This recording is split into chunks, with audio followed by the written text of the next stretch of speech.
You are listening to CrossTalk, a safe place to discuss addiction, recovery, harm reduction, and everything in between. Support for this podcast comes from the Kentucky Opioid Response Effort and Advocates of Recovery. Content and production by the team at Turning Point Recovery Community Center. Now, buckle up and get ready for the show. Welcome everyone to CrossTalk Recovery, the recovery podcast that supports all forms of recovery. I'm Matt Lewis, and I'm here with Matt Price. Welcome, Matt.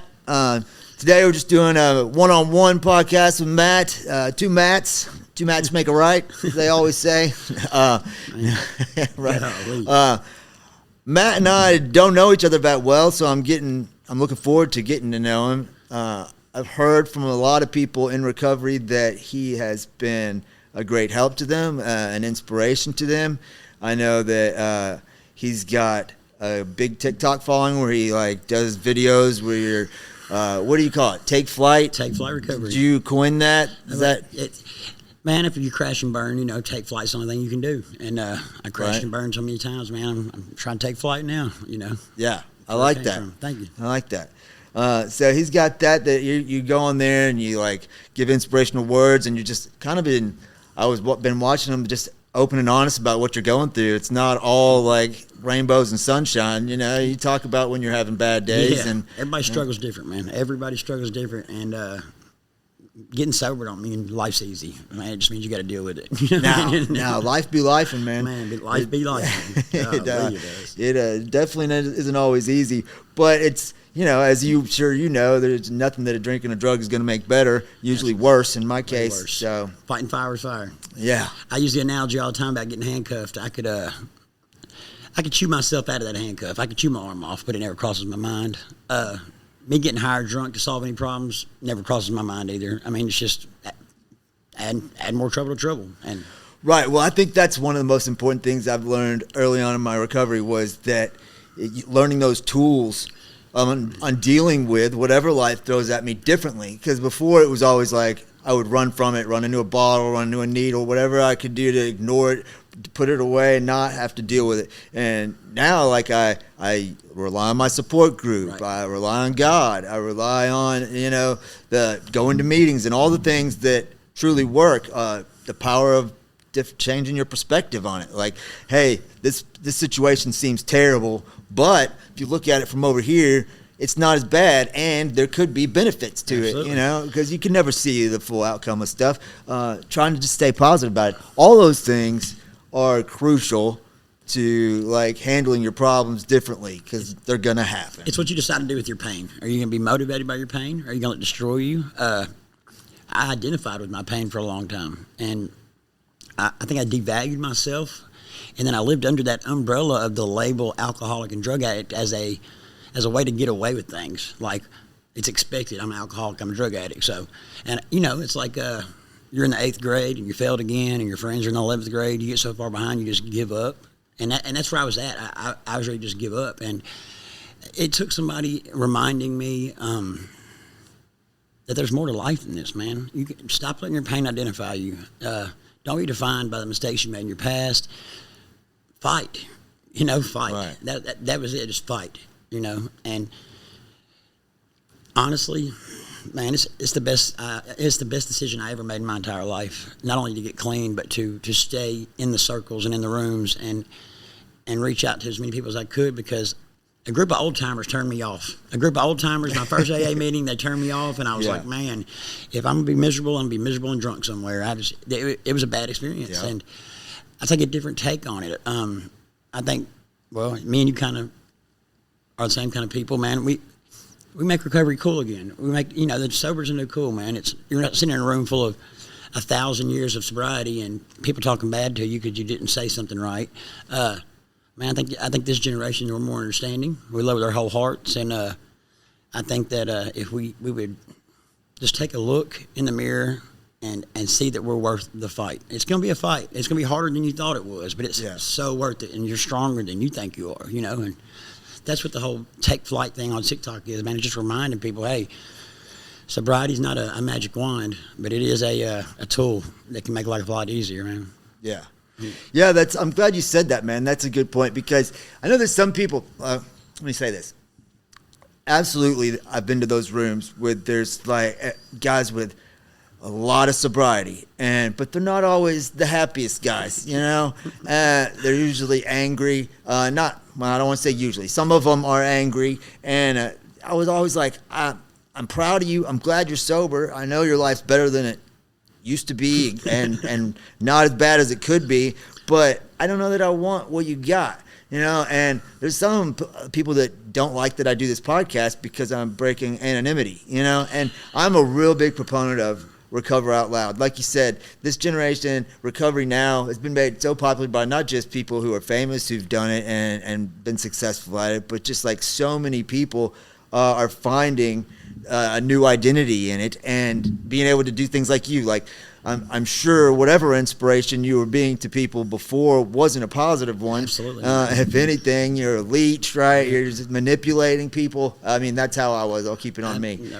That's true, though, yeah. Yeah. And but now you're able to use your recovery to inspire people, to encourage people, and that feels good to you. And you get to see the light come on in their eyes, which is one of the best parts about it, of course. And so I completely Recover Out Loud, man. I'm a big proponent of that. I think you should be proud of what you've achieved.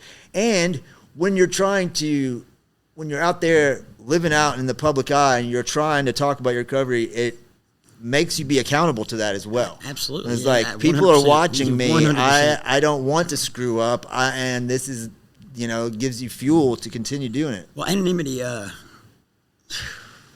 many people that died anonymously because they were too scared to speak up?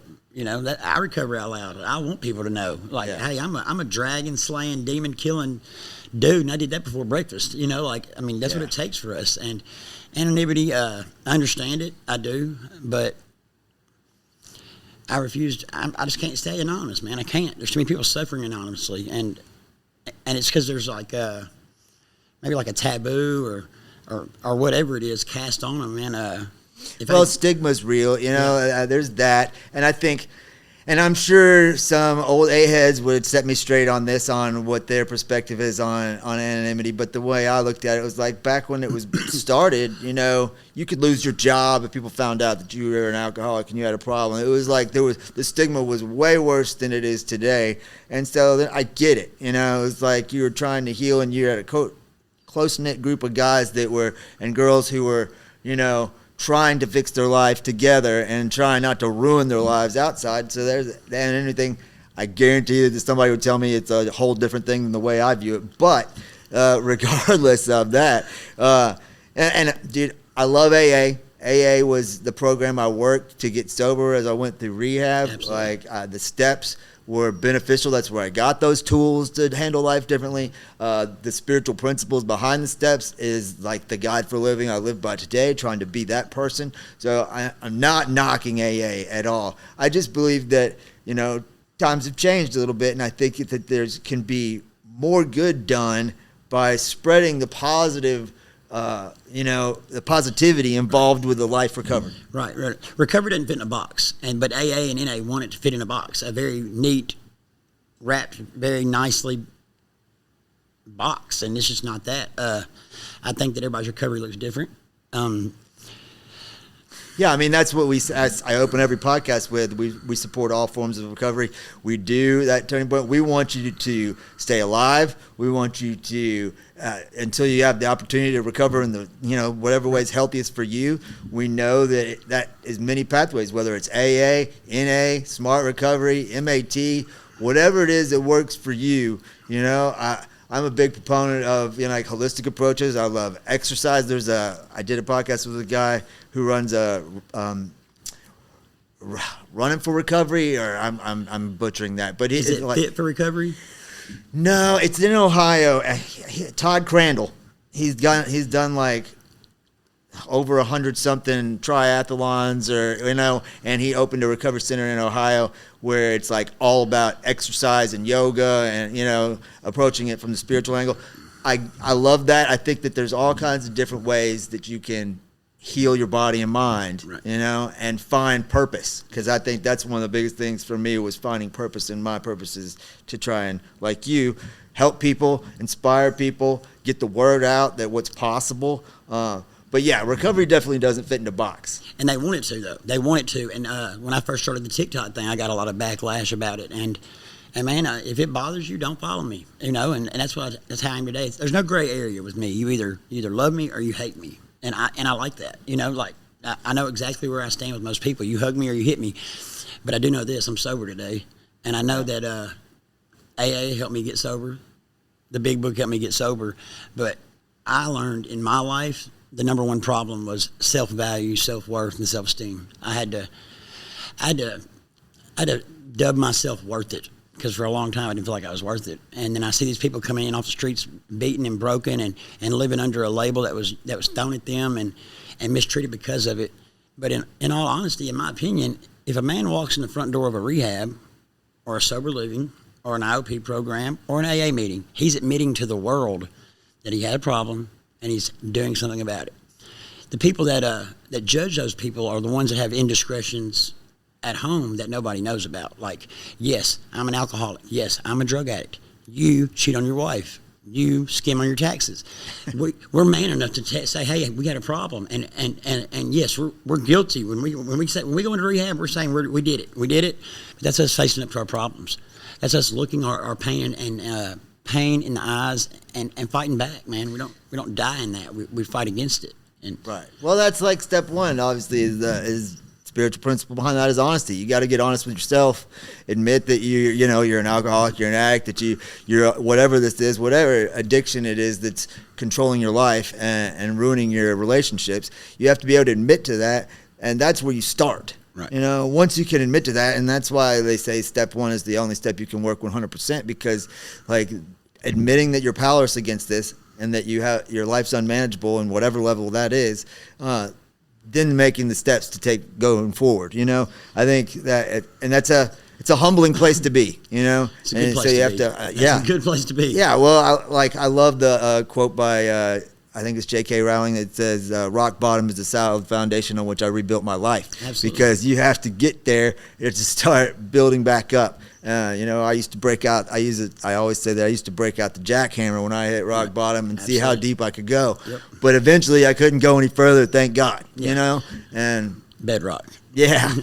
See, I know this is not a religious thing, but I found my higher power at rock bottom. I had to be stripped down to absolutely nothing, where I had nowhere else to turn. I burned every bridge. I had nothing else to do but look for my higher power. And I always tell people, if they struggle with a higher power, find a foxhole. You find a foxhole deep enough, you'll find a higher power somewhere. And man, that just that split second changed my life. I had lost everything. I was drinking it. Can I go into that? Yeah, go ahead. I was a half gallon a day vodka drinker. I was intravenously meth and Suboxone at the same time. I was lost. I thought I'm from Memphis, and on everybody else's scale, I was successful because I had money in the bank. My children were taken care of. We had a nice house. But, man, I was dying. And I thought that I was being blessed the whole time. Look at all these blessings coming my way. Man, we were doing so good. But I didn't realize that those blessings were not. They were storms. They were just disguised. And when it came to an end, it came to an end. And God, my higher power is God. I'm sorry. God has a way of. Don't be sorry. I just don't want to. Yeah. I'm not trying to run nobody off. God has a way of showing you what you're going to lose before you lose it. And I had sole custody of 2 daughters, a sole custodian, and tearing my life apart, engaging it on their life. Well, they got a car, they're in nice schools, and the whole time I thought I was getting away with something. And it took my daughters telling me that, hey, we're not going to go out to eat with you anymore because it's disgusting to watch you drink. For your daughter to say it's disgusting, that's a heavy word. It's disgusting to watch you drink. And you're not getting away with anything in that bedroom. We know that bedroom door's locked for a reason. And see, I'm thinking the whole time they didn't know. But a good friend of me reminded me the other day that the consequence of getting high is actually being high. I mean, like, people know it. It doesn't matter if you think you're getting away with it. And what I learned about myself is that the more I tried to hide it, the more apparent it was. And I met a girl, and we were literally chasing our dreams by handing out nightmares to everybody we met. And man, the state of Tennessee took our child. Man, she went to her grandfather's funeral. We come back to the state of Tennessee, taking her 9-month-old. My kids that I was speaking on earlier were 20 and 19. So mine were grown. I did my fathering thing, and I got them up to where they needed to be, and I thought I was done, and then I met this girl, and, you know, and but she decided to get sober to get our daughter back, and 2.5 years later, as of I guess 5 months ago, we just got her back. I got a new little girl named Charlie Dawn. She's 9 months old, and God's given me a chance to do it over again. That's awesome. In the Bible, it talks about I will replace what the locusts have taken. For me, the locust was my addiction. The locust took everything from me, and well, no, it didn't. I opened the door and gave it to him. Yeah, addiction kicked the door in. I just handed it, and man, I did it without God, and it didn't work. I did it without a higher power, and it didn't work. And the years that I lived without God, yes, I had worldly things. I was successful in the world's eyes. But I think that the devil was letting me be successful and never have hardships just so I would never turn to God. If that makes sense. Like, he was letting me be comfortable in my sin. You know what I'm saying? He was letting me be comfortable in my sin because if he knew if I wasn't comfortable, he knew where I would go. And they took our little girl, and that was the uncomfortable point. And at that point, something meant more to me than getting high and drunk. Something meant more to me than me. And the first person I talked to is Brandon Powell. He's big in the recovery community. I don't know if you know him. And he told me, he said, well, I guess it's time you do something about it then. And I said, what do I do? He said, you going to fight? I said, I have no fight left in me. He said, the fight's just starting. And he believed in me. And he's been my guy ever since. He's my sponsor. He hears me cry. See, y'all get the roughed up, polished TikTok, even on my bad days. That's still after I've done talk to my sponsor 5 times before I do that. And but man, he hears me on my bad days, my good days, and he's always there to remind me, man, that this is the best fight of your life. It's a fight. Yeah. It's the best fight ever, man. You know, and the rewards just keep coming. You know, anything good worth fighting for, man. And the biblical promises are true. The big book promises are true. But, man, they just keep happening and keep happening. And today I'm totally addicted to the outcome of me staying sober. I'm just trying to see where this ride takes me, you know, and it's exciting. I'm excited to wake up every day. I'm excited to go to work. I work at a rehab in Fulton. I work at we're doing IOP here in Paducah. And, man, I fill my life up, CRs, everything I can do just to show people, man, that they're worth it. Like, this life's amazing. Even on its worst day, if I woke up this morning and I have breath in my lungs, I can handle anything after that. Anything that God throws my way, I can handle that. Like, any problem. Like, I used to look at everything as a problem. Now I look at it as a blessing. If I woke up this morning, I got life. Any problem that God throws at me after that is still a blessing. Any problem after waking up is a blessing to me. And I look at it like that. That's what it takes, is that perspective on it, that attitude shift, the psychic change, right?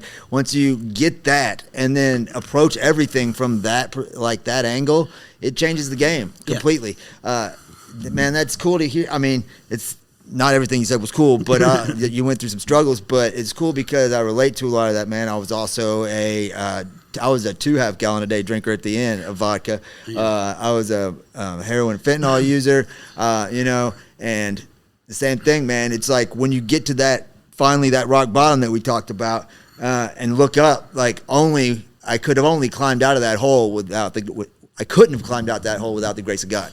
And Absolutely. When your options are waning, you know, that's when a lot of people will turn to God or turn to something to help them get out of that. The important thing is that when your options start to improve, that you don't forget what pulled you out of that hole? I think that's the most important thing for me is like, I have to work step 3 every day, completely turn my will and my life over to the care of God as I understand it, because if I start to take back the wheel, if I start to think that I did something to get me back to where I'm at today, I'm screwed. I know what running on self-will did to me, and I'm not going back there. So I, personally, keeping it on me, have to give it to God every day, and I give him all the glory, because without him, my recovery is not possible. All glory to God. All glory. That's what people's like. You helped me so much. No, I didn't. I'm just a dumb drunk from Memphis. God helped you. But what you said, that's interesting. Because I heard a quote that said, "The blind man that had been blind his whole life, the second he got his eyes fixed, threw the stick away that saved his life for all those years." Don't forget where you came from, man. Yeah. And don't forget the hell you climbed out of. Like, just because you're having a bad day, have that bad day. Live in it. Own it. Invite the pain in. Have coffee with it, but at the end of the day, kick it out, man. Because if not, it'll make you sick. And for me, letting go was the biggest thing. Some things just are, man. Like, I don't know why things are that they are the way they are. They just are, you know. Like, if I could answer why for a lot of things, I'd probably be 10 times sicker than I ever was. So now I just, acceptance. Acceptance is the answer to all my problems today. I use 2 colorful words to the short version of that is F them. Not F it, because in the madness we call it the F it's, and then we go get higher drunk. Right, hitting that button. Yeah, so I hit the F ums. That means I take the power back away from them to get back on me. Like, I don't. You're not powerful enough to go get me higher drunk. You're not going to get in here. This is my area. And I want other people to know that. Like, God didn't make no mistakes. He didn't make no junk. I know this is not a religious thing, but it says he had plans for you to prosper. There was no asterisk, comma behind that. There was no if, ands, or buts. If you ain't prospering, it ain't over, baby. You know what I'm saying? It just took me a long time to figure that out. Like, hey, I know I was built for more than this. And, man, honestly, the clothes I have on right now, if this is all I ever have, I will still go to my grave grateful for what God's done in my life. He's delivered my mom from cancer. He's helping me fight this battle every day. He's given me the ability to help other people, because I had major public speaking fear, and God me too. And God delivered that. Like, we'll be right back. Hey y'all, did you know it's illegal to own just one guinea pig in Switzerland because they get lonely? Here at Turning Point, we don't want you to ever be lonely either. That's why we're open 7 days a week from 8 a.m. to 8 p.m. Always feel free to come hang with our friendly staff, and don't forget your guinea pig. We're located at 415 Broadway Street, downtown Paducah.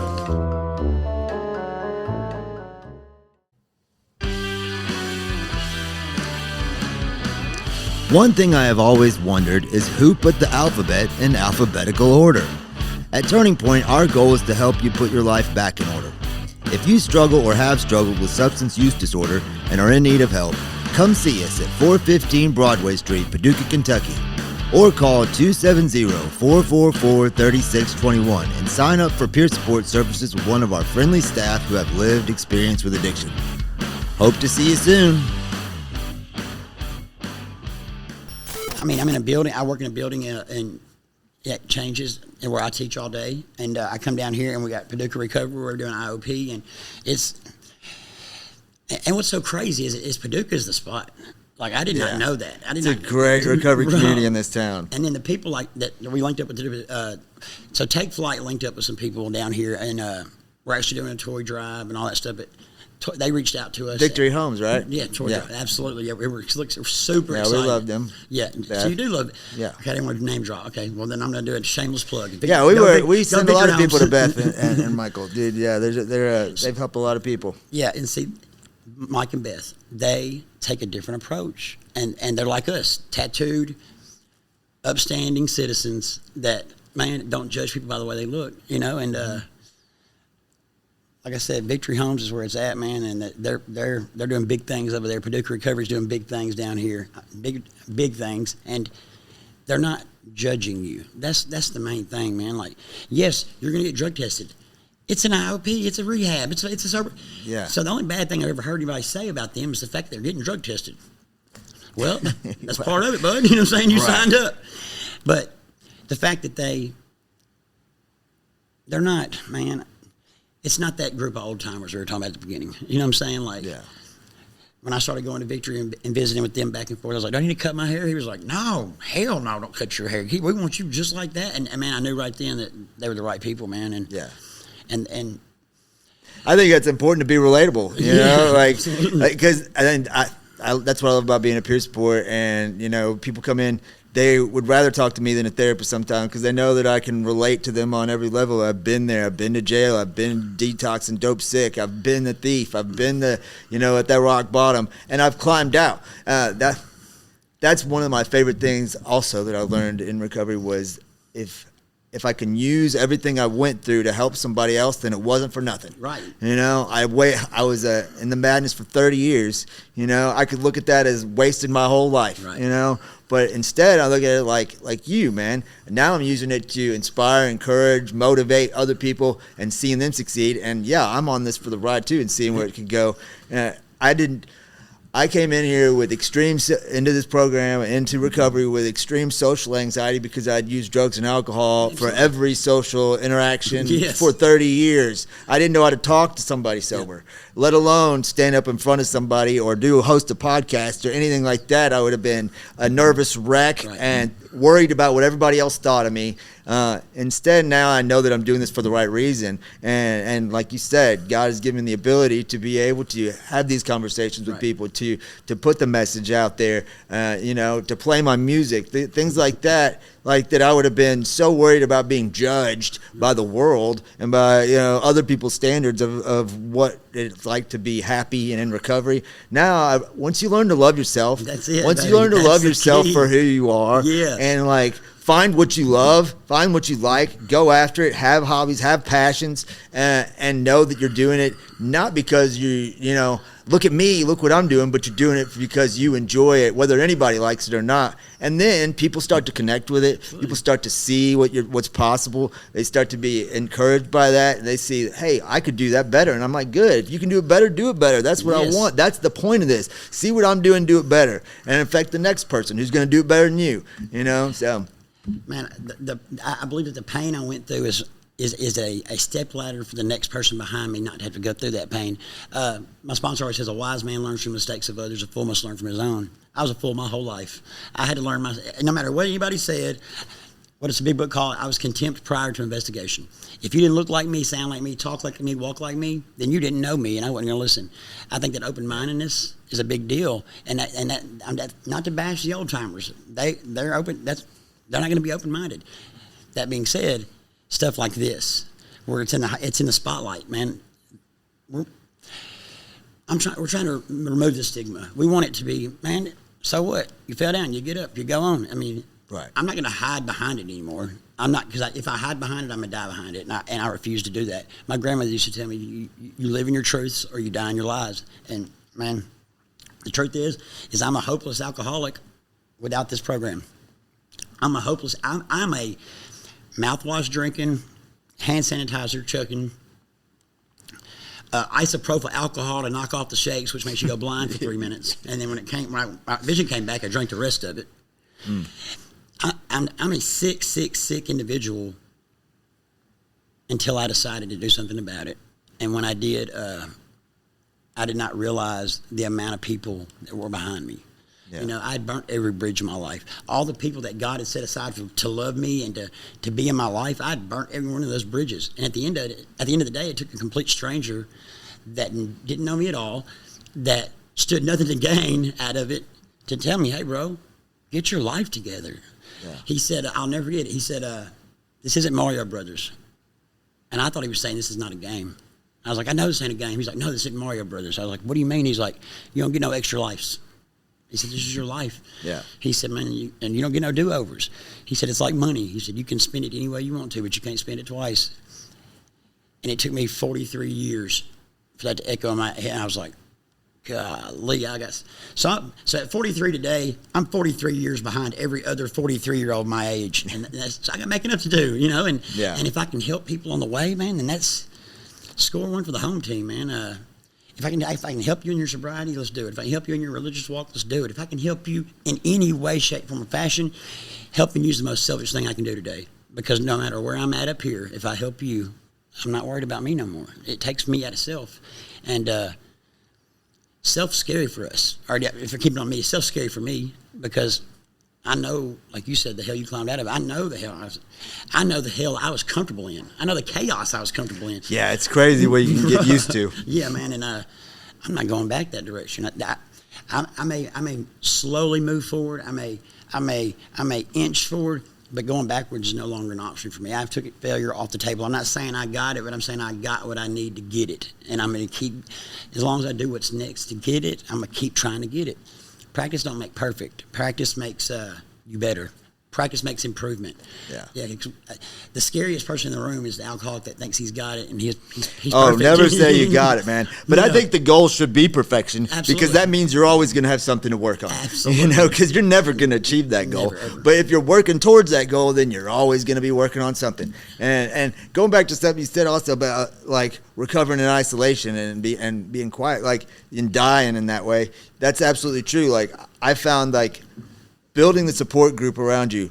I encourage people all the time, get all the families you can. I got my biological family that supports me, but I got my recovery family that supports me. I got my church family that supports me. I got my work family that supports me because I work in recovery. Like, get as many people in your corner as you can. Absolutely. And as you're doing that and trying to help other people, those people are added to your family. Absolutely. You know, the people you help are a part of the...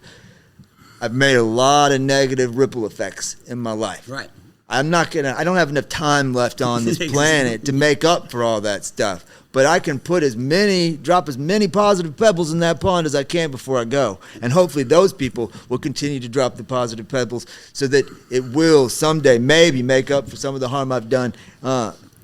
All I can do is try, right? Man, if you've changed one person's life, if your story changed one person's life, that made up for all the negative ripples. That's the thing is like you're not defined by the mistakes of your past, but for so long I was. Yeah. And that's the thing with these people, with the people I try to help today. Like, hey man, you did it. You gonna stay sick over it, or you gonna do something about it?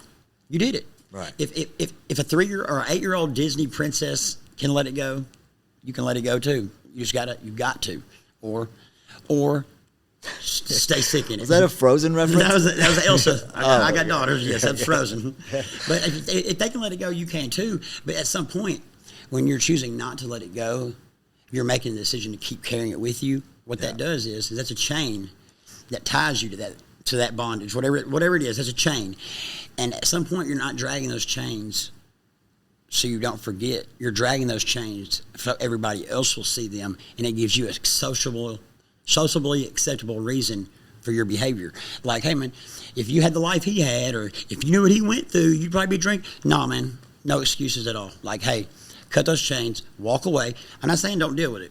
Deal with it. Yeah. Please deal with it. Whatever dealing with it looks like to you, processing it. I don't care if it's sitting in fetal position in the shower and crying, if it's talking to a therapist, if it's going outside and hollering. If you're mad at God, go cuss at him. He can take it, I promise. But you got to process it, and then you got to let it go forever. It's done. You got to let it go. And you said on the way down the stairs, I don't know if we need to talk about this, you said no war stories. Let me tell you about my war stories. There is no war stories because the guy that I would be talking about is a ghost. Those are called ghost stories in my life because that man destroyed families. That man went to numerous jails, numerous rehabs, broke hearts, man, broke his mama's idea what her baby boy would ever be, broke my brother's heart, broke his father's heart. That man died. For me to live, that man had to die. I don't walk the same, I don't talk the same, I don't act the same, I don't identify the same. It was easy for me. I just changed everything. I didn't pick and choose what I changed. That you only have to change one thing. I and changed that's everything. Yeah. And man, I'm telling you, in the madness, he told me, my sponsor said, well, here's what you got to do. You got to sacrifice the life you have now for the life you want. Well, that wasn't a sacrifice at all because the life I had was not a life. Man, I just thought it was. I was wearing blinders and I thought everything was amazing. And man, I was on a fast track to hell and an early alcoholic, drug-related death to where my children would be standing around a coffin in an empty funeral home. And that, for so many years, I gave my kids something to live down. Today, I hope to give them something to live up to, you know?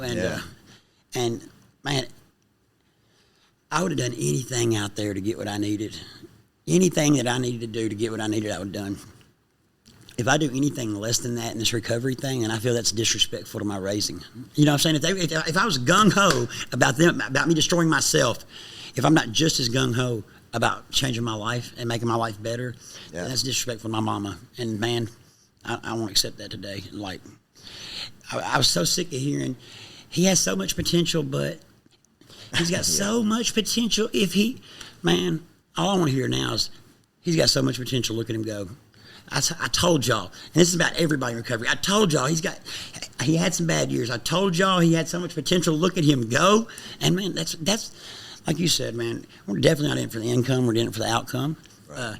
And I'm a CADCA in Kentucky, and I'm a peer support, and I pick peer support over that therapy any day, bro, because I want to be down in the trenches. I mean, that's our people. You know what I'm saying? Like, and it also helps us remind us where we came from. Like, we remember our first day in a treatment center, our first day trying to get sober, our 12th attempt at trying to get sober. I remember all of them. And man, it keeps it real. It definitely combats euphoric recollection. Working in a treatment center, you know, because we all suffer from euphoric recollection when it comes to our using days, and that's where you get a lot of the war stories.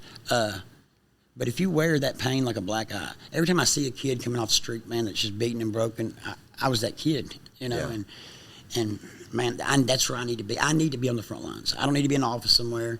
I want to be right there with them, because they don't understand how much they're helping me, and they're giving me credit for helping them. Like, yeah, oh, absolutely. Yeah, when I leave up there every day, I'm like, thank y'all for keeping me sober. And they're like, what? I'm like, you kept me sober another day. Thank y'all. You know, they say it takes a village to raise a kid. It takes a village to keep somebody sober. And man, people that don't look like me, talk like me, walk like me, act like me have changed my life more than they will ever know. And I'm so sorry for the years I wasted by being contempt prior to investigation, because I probably would have been a lot wiser if I'd just shut up and listened, you know? Right. Yeah, I mean, I agree with you 100%, man. I had learned everything I learned for so many years by the hard way, you know? Yeah, absolutely. And usually multiple times, you know? I never learned it on the first try. Right. I was like, if I tweak it here, if I just drive in the alleys, if I just, you know, I can figure this out. I can get away with this. I can have my cake and eat it too. And you know, it wasn't until now I can learn from not only my own mistakes, but learn from other people's mistakes. When you have an open mind and you're willing to humble yourself and realize you don't know it all, you can learn so much more. And the only thing I know is I don't know anything. That's what I know. I'm not an expert on anything but destroying my life. And man, I know that I can learn something from somebody one day in, 1 week in, 1 month in, 10 years in. But I also know that we're all one decision away from going back to day one. And I'm just trying to, man. Vigilance is key, man. Vigilance is key, but it's like, man, poor pitiful me. That poor pitiful me part in your body has to die. You can't. Oh, absolutely. Man, you cannot be a victim. Victims don't recover, because victims will always have a bad day and find a reason to drink. Well, that's why emotional sobriety is so much more important than actual sobriety, because you relapse before you ever use. Way before you know, like running on emotion, you know, letting somebody else affect you. And, you know, we're all guilty of it. I'm glad today I'm able to catch it quickly and have the willingness to address it, the courage to address it, and not just, like you said, just sink into that pity party. I know where that leads every time. Every time. It's the bad days.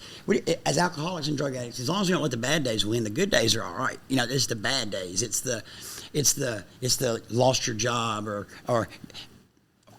go get drunk at somebody. Like, I'll show you. If we can get over that, burn your life down to get somebody else. Makes perfect sense. Which I've done it. I'm drinking the poison and wondering why it's not killing her. You know what I'm saying? Like, why is she not being affected? And today, man, poor pitiful me does not need to live here, or in anybody that's trying to be in recovery, man. You can be a victim of your circumstances, but in reality, you're a victim of your decisions. Your children, my children, I'll keep it on me. My children were a victim of my bad decisions and their circumstances, but I was 100% a victim of my decisions. Life isn't what you say you're going to do. Life is what you actually do. And I made some bad decisions, and I reaped what I sowed. And for a long time, I thought it was life. Life is life. Like, you get what you get. No, life is you get what you earn. You get what you deserve. You get what you work for. And if you're not working towards something good, then all you can expect is something bad. Einstein said insanity isn't doing the same thing over and over and expecting something to change. My definition is man, hoping something good will come from all the bad I've been doing. And I lived that way for a long time. Like, why is nothing good ever happening to me? Why is nothing? Because I'm not doing nothing to make it happen. Like, oh yeah, that's what I tell. Like, the whole program clicked for me on step 6, where the spiritual principle behind that is willingness. Yeah. And when I had all, and I anybody who listens to this have heard me say this a million times, that, you know, I would have been willing to be sober and have my life be better if there was a magic wand that had just been waved and done it. But I had never been willing to put the action in that was required. That's it. You know, to put some effort in. And if anything, like we said earlier, anything that's worth doing is worth working for. Once I became willing to actually apply the knowledge that was being imparted to me continuously, day after day, even when it's rough, that's when the success comes. yeah. You know? But see, that thing about success, everybody wants to be successful until they see the invoice. Well, it depends on how you measure success. Like, I'm not talking about monetary Not worldly, success. No. I'm talking about successful living. Like, I'm not running back to a bar tonight. I'm not running back to a bottle. I'm not going to go find peace or comfort in another woman outside of my wife, which I wouldn't even do that. I find peace and comfort within me, and we come together. It's a beautiful thing. But until you find peace with you, and peace is it, man. Peace is that thing that you never know how bad you need it until you have it. You know, you get, like we talked about earlier, it's amazing what you can get used to in the chaos and the madness. That becomes normal. Yeah. Once you start to recover and you find peace and real joy, not just happiness, fleeting happiness, moments of happiness that can be brought on by a substance or, you know, or a any situation, material really. possession. Yeah. But to have joy and peace in your life, true joy and peace, for me, it's because by the grace of God that I found it, you know, that's where you're like, okay, I don't want to lose this. Yes. This is what's worth fighting for right here. That's exactly right. Be able to lay my head down at night at sleep without something in my body to help me get to sleep, and know, like, the circus doesn't start, the guilt and shame doesn't start. Yeah. You know, I can lay my head down and know I'm trying, I'm doing my best, I'm helping people. I mean, it's right. And like my sponsor says, he said, sobriety's your goal. I said, yeah. He said, well, that sounds like a miserable life. And I said, what? And he said, that's your goal? That sounds like a miserable life. I said, well, then tell me what my goal is. He said, well, sobriety ought to be your foundation. Find joy. Seek joy. He said, joy is somebody that is perfectly content with the person they are. They need no outside influence to change the way they feel. It's something God-given, but the only way you can lose it is to give it away. And that spoke bounds, because there's been times where I've just straight giving my joy away. And he told me if he could offend me, he could control me. And that's true in my life. Like, what I've given power to has power over me. And that's, you know, it's crazy. And going back to the victim mentality thing, like, the gazelle always gets caught. You know what I'm saying? It's the victim. It always gets caught. And as long as I was a gazelle running from my addiction, I got caught.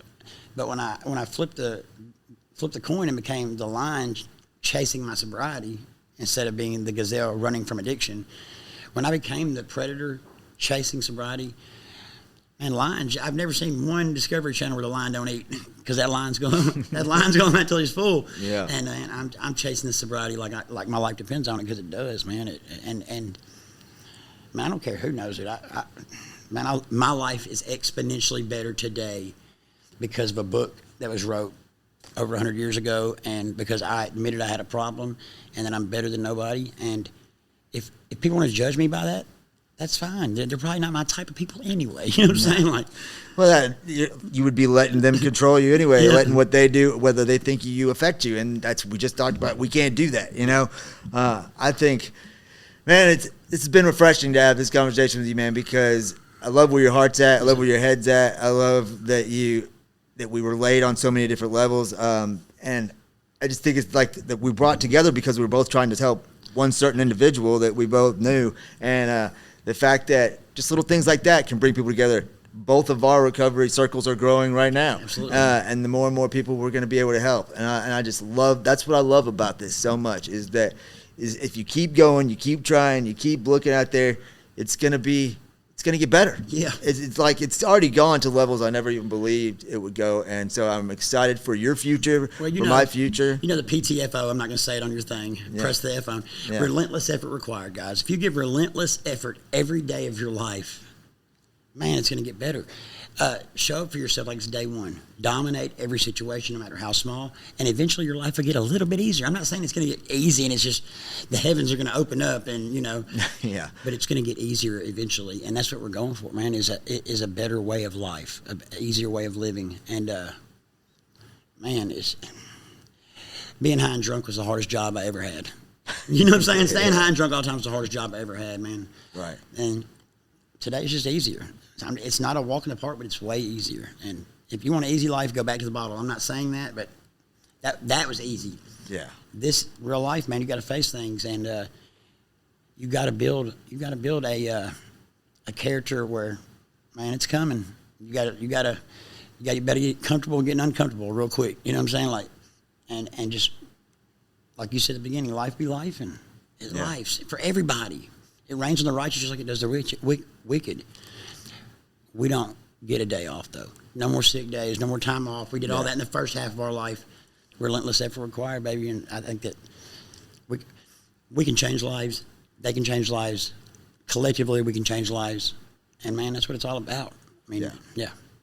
Yeah, and I just want to encourage people, if you fall down, get back up. If you're still alive, you can still have the opportunity to change. Yes, It's going to take a lifetime to recover, but it's possible. It is possible, yes. I mean, we are in recovery. I don't consider myself recovered. Ever. Ever. Far from it, actually.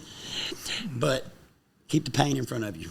Don't forget the pain. Don't dwell on it. Don't dwell on it, but don't forget. Don't forget it. Because use it yes. to help somebody else. It says we choose not to shut the door on the past, or don't shut the door on it because you'll forget it. Just remember, if it's a bad day today, if it's a bad day today, it's a lot different than your bad day used to be. And as long as you're not high or drunk, you can get through it, man. Like, amen. As long as there's air in your lungs, you're still fighting your body. So that's where I'm at with it, man. I appreciate everything you've done for me, man. I appreciate you having me on here.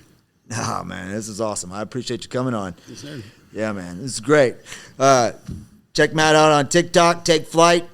Yes, sir. Take Flight Recovery. Yes, sir. Stay inspired. Try to help somebody today.